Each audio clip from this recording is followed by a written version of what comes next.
Hello again, thanks for joining. So today I've got this Roco locomotive to have a look at. It's a German Deutsche Bahn BR150 and this Roco model is number 04140A. So I got this model second hand and you can see that the box has had a few bashes in its life. It's a little bit dirty at this end, so let's open this up and have a look. And we've got some instructions. These are quite extensive by the looks of it. This is showing all the parts that make up this locomotive. So here you can see that there's a bit of history of this locomotive. I hope my assistant has covered this already. And inside here there's even more instructions about how to service this locomotive and take it apart if you have to. So inside the box we have some extra parts here that haven't been fitted. These look like different couplings and there's a couple of extra pipes. Let's try and get this locomotive out.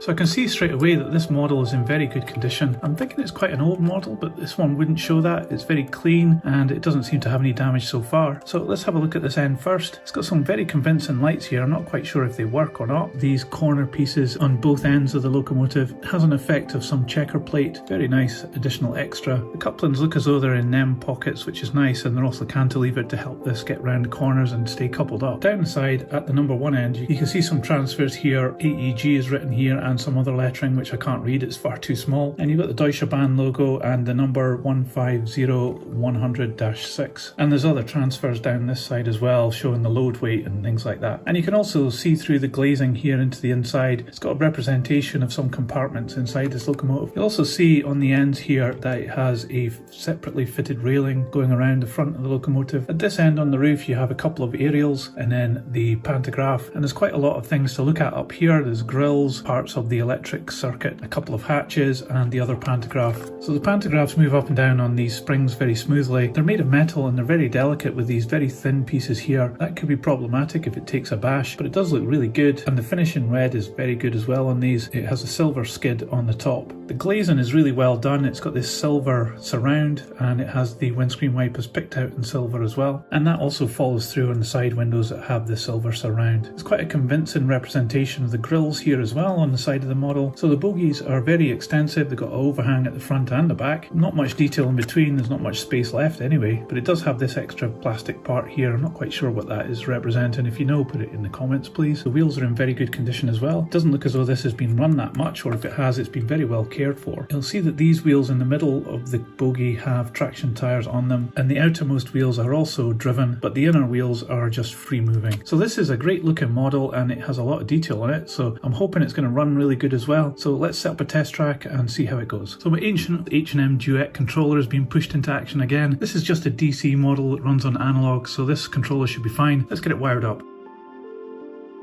Okay, we've got it on the track and the controller's on. Let's give it a try.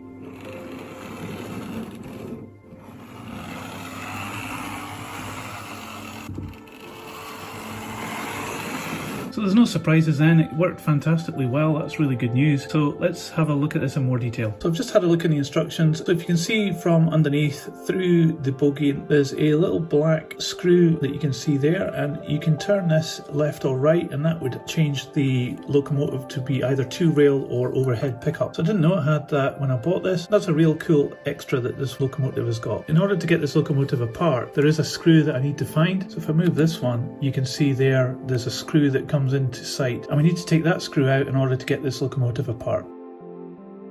So then we need to gently pull the body apart and hopefully the chassis should fall out the bottom. This glazing here has actually fallen out the body, so I'm going to have to glue this back in. Okay, to refit the windows, I'm going to use some poly cement from Humbrol, and I've got a piece of scrap paper here. I'm just going to put some glue onto the paper, so don't ever put it onto the model. You might just get glue everywhere. I just use a screwdriver to apply some to the inside. It needs to go into this area here. The other side windows fell out as well. What I'm going to do is just put a bit of glue on this side as well. Take the plastic windows here and add some to this as well. Okay, let's try and get these parts back together again. I'm going to start with the largest piece first.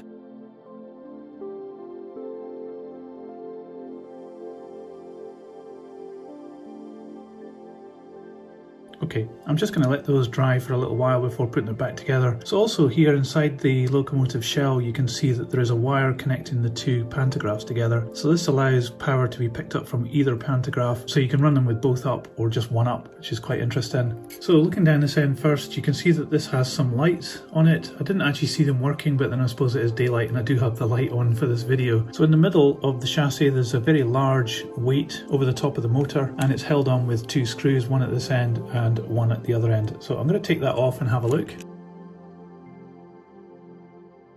Okay, so the weight pulls off quite easily once the screws are out, and now you can see the can motor here. It's quite a large one. There's no flywheels on this though, and there's a little bit of a circuit board around it, and it's quite loosely fitted in here. Once the weight is removed, it's very easy to take this off. And the motor is a sealed unit, so I guess if this fails, you can just take it out and replace it with a brand new one. So you can see that drive is distributed out to both bogies through these drive shafts here. What's of note here is that there's absolutely no dirt at all inside this locomotive, so I don't think it's seen much action. The wheels do have a little bit of tarnish on them, could be that it's had a light run or two, but I'm very happy with the state of this locomotive. It's looking very good, so I think we can just put this back together. So we'll fit the weight on first, and you can see that there's a little hole here which fits into a lug on the chassis here, and there's one on the other side as well. So if we can line that up, and then we've got the screws just to go back in. Okay, so the chassis is ready for the body to go back on now. Body just slides on top of the chassis. Now just be careful not to break any of the handrails or push the windows too much, and it pushes down and clips in. And that's us got the model back together. Okay, so now we've got this back together, let's see how much it weighs. So this locomotive weighs 577 grams. So having taken this model apart, I can see that it's got quite a strong mechanism inside, and I really like the fact that you can have overhead pickup as well. It also has lighting on the front. I think it's only the clear ones that work, but that's still a really nice touch. So overall, this is a very good model that has a very good mechanism inside it, and it has a lot of detail on the body, and there's some really standout parts like the decals on it. The paint finish in this white line is very clearly printed. It's got some deep recessed handrails here around the door, and it's got these extra parts on the ends which are really nice, and there's a whole wealth of detail on the roof as well, which really makes it quite an appealing model. So would you buy this model? I think if you're modelling the Deutsche Bahn of the era that this locomotive was from, then I think this would be a fantastic addition to your layout. It's got some really cool details. It doesn't have a huge amount of interior detail. For example, it doesn't have any cab detail, but it's still a fantastic model from the outside, and it runs really well, which is great. So I think this is well worth adding to your collection. Definitely go for it. So I'll put this on the turntable so you can see all the way around, but for now, thanks for watching. I hope you found this video useful. If you did, please give it a thumbs up, and you can subscribe to enjoy more videos like this. But that's all for today, so I'll see you next time.